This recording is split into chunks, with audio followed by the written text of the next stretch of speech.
Mr. President, last week, President Biden, I wish him well, gave his farewell address to America. He said a number of things, but one in particular got my attention. He warned America about, quote, his words, not mine, quote, a dangerous concentration of power in the hands of very few ultra-wealthy people. President Biden went on to say, and I quote again, today, an oligarchy is taking shape in America of extreme wealth, power, and influence that literally threatens our entire democracy, our basic rights and freedoms, and a fair shot for everyone to get ahead, end quote. Now, I don't know who President Biden was talking about, but I know one particular circumstance about which I'm going to speak that fits his warning. Again, I don't know if the circumstance I'm about to describe is what President Biden meant, but if the shoe fits, wear it, Cinderella. Let me cut to the chase. Mr. George Soros is an oligarch. He's one of the wealthiest people in the world. He's a friend of President Biden's. Nothing wrong with that. In fact, President Biden just gave him, I think, the highest civilian honor that a president can give to a civilian, the Presidential Medal of Freedom. Mr. George Soros is buying WWL AM radio in New Orleans. Let me say that again. That may not mean much to you, Mr. President, but it means a lot to my people in Louisiana. Mr. George Soros is buying WWL AM radio in New Orleans. WWL AM radio is practically an institution in my state. It's been around since 1922. 1922. Over 100 years. It's a clear channel. It's what the communications experts call a clear channel Class A station. Its transmitter power output is about 50,000 watts. That's a lot, folks. That's the maximum for commercial AM stations in the United States. It's the lead station on the New Orleans Saints radio network.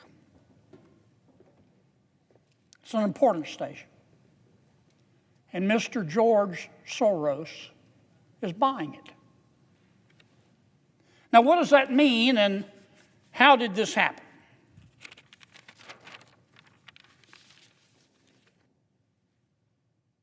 WWL is owned by a national company called Odyssey. A-U-D-A-C-Y, Odyssey.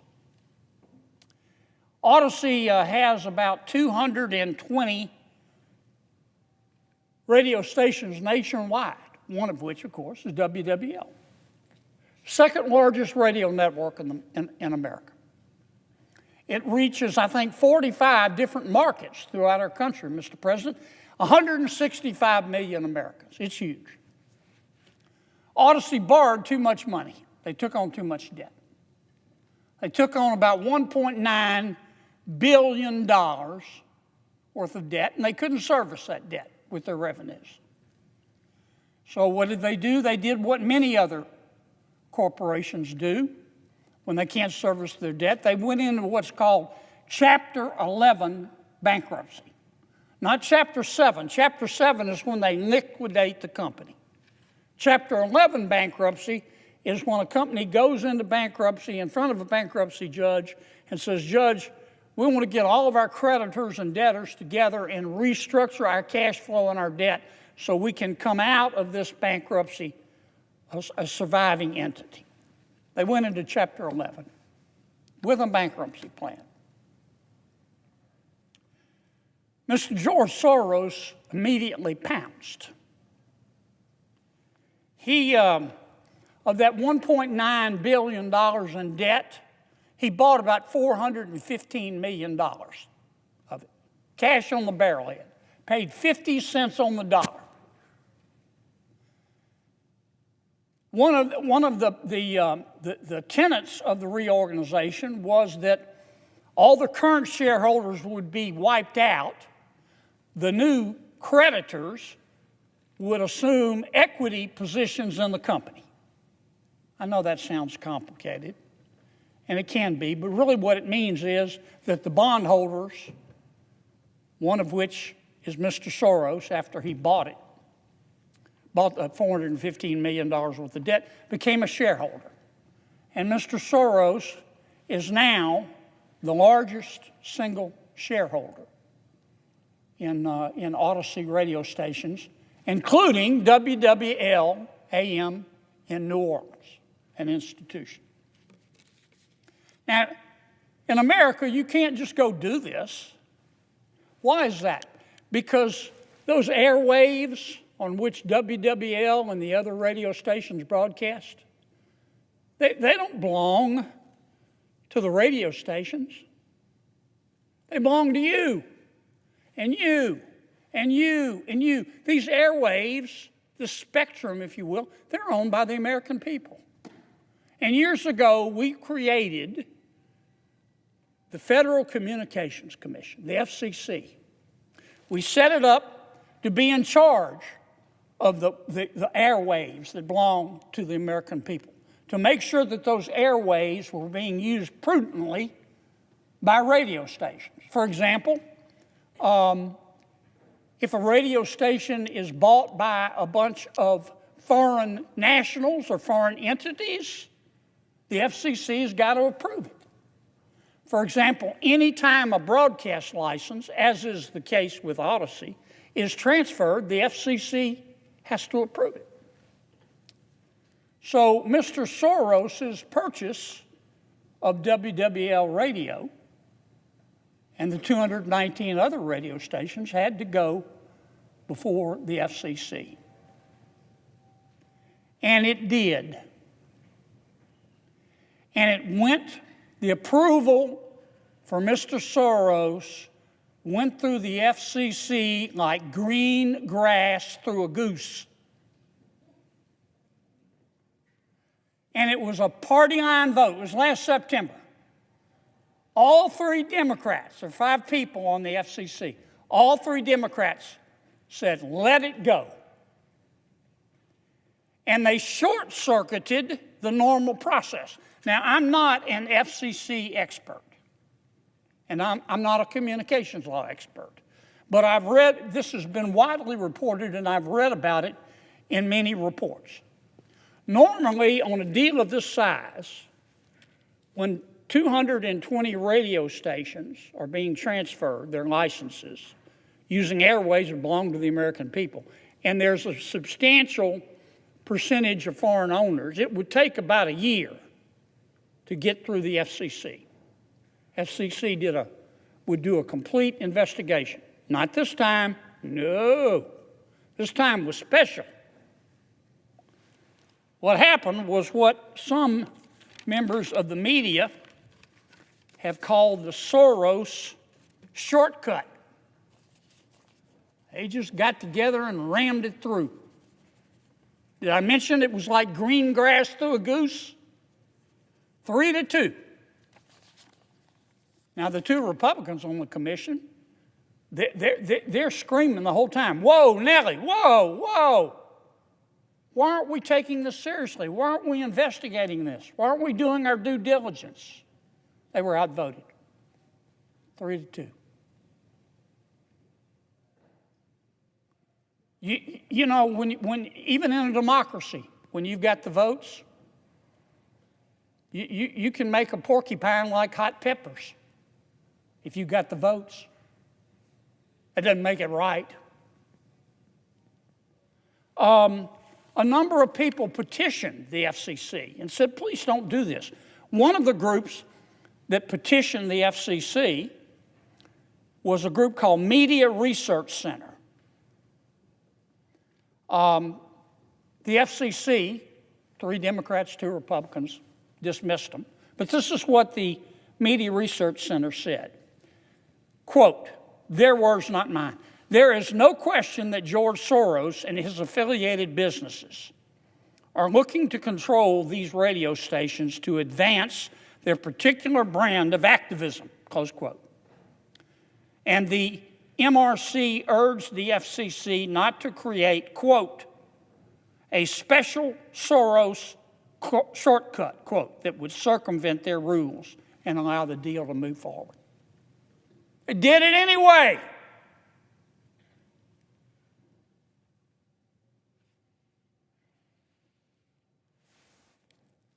Here's what Mr. Troy A. Miller, NRB president and CEO, said. He said, quote, my words, or his words, not mine. Quote, the fact that the FCC is apparently willing to bypass the usual protocols, that means the normal procedures, to get this transaction done just weeks before a presidential election and right after the President of the United States gave Mr. Soros the Presidential Medal of Freedom, seriously undermines the Commission's credibility and raises unwarranted questions of whether administrative processes are being manipulated to exert political interference and preference, end quote. Here's what one of the Republican members of the FCC in dissent said, quote, Commissioner Brendan Carr, who's soon to be chairman of the FCC, now that there's a new sheriff in town. Here's what Mr. Carr said. The Commission's decision today, approving Mr. Soros's plan, is unprecedented. Never before has the Commission voted to approve the transfer of a broadcast license, let alone the transfer of broadcast licenses for over 200 radio stations across more than 40 markets without following the requirements and procedures codified in federal law. Pass me the sick bucket. This isn't right. But they did it. Now, this is America. You're entitled to believe what you want. If it's legal, you're entitled to do what you want. And Mr. Soros is certainly entitled to his opinion. He is. I don't agree with him, but he is certainly entitled to it in America. I'm not much into this cancel culture, and hopefully we've seen the end of it. But when you're acquiring radio licenses which can influence public opinion, and you're doing it in part, not exclusively, but in part with foreign money, well, that's why we have the SEC. But I want to make this clear. I believe in free speech and free expression. You're not free if you can't say what you think. You're not free if you can't express yourself. And Mr. Soros has that right. But here's where he stands. I want my people in Louisiana to know who's buying WWL radio in New Orleans. Mr. Soros is a billionaire. God bless him. He made his money himself. He has poured much of his wealth into what, in my opinion, are radical causes. He's now working with his son, who I understand is a very smart young man. His name is Alex Soros.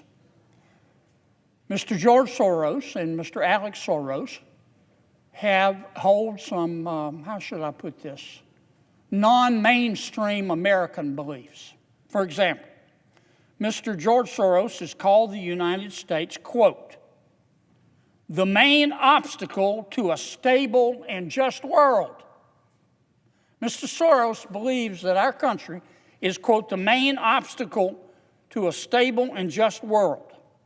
Not China, not Iran, not North Korea, the United States of America. Pass me the sick bucket. Mr. Soros has also said that China has, quote, his words, not mine, China has a, quote, better functioning government than the United States of America. Mr. Soros does not believe that the United States should have secure borders. He once called national borders a, quote, obstacle, end quote, to his plan for widespread immigrant resettlement. Mr. Soros and his family, as you probably know, have spent millions and millions of dollars to elect prosecutors throughout America who believe that violent criminals are the real victims. These prosecutors believe, for the most part, that if a cop has to shoot a criminal, it's always the cop's fault, but if a criminal shoots a cop, it's always the gun's fault. These prosecutors that Mr. Soros has backed with millions of dollars all believe that if you are concerned about crime, you're automatically a racist. Mr. Soros and his son Alex Alex in particular, have called for softer sentences on violent criminals. This is what he has said. I'm quoting his words, not mine. But if we are serious, Mr. Alex Soros said, but if we are serious about ending mass incarceration, we must also rethink our response to crimes that are more serious, including violent ones. Even those who have been victims of violence increasingly do not believe in long-term prison sentences. In short, Mr. Soros, both George and Alex, believe that America would be better off if we had open borders. They believe that if America would be better off, in my opinion, this is how I read their writings, if we ended jails and if we ran our government like the Communist Party of China. I don't agree with that. But Mr. Soros, both of them are entitled to their opinion. But my people in Louisiana are entitled to know whose opinion they're hearing on the radio. And this has not been reported once in Louisiana. Let me say it again. Mr. George Soros, through a expedited procedure, I'm trying to be even-handed here, who received the Presidential Medal of Freedom from President Biden, and who is close to President Biden and all of my Democratic colleagues, on a 3-2 vote at the FCC, has been able to buy over 200 radio stations throughout America, including WWL Radio. And I want my people to know about it. And I want to make sure that it was done legally. I'm not saying it wasn't done legally. I am saying that it looks funny. Not funny, ha-ha. It looks weird the way this was done. It has the aroma of politics. And I hope the new FCC revisits this issue.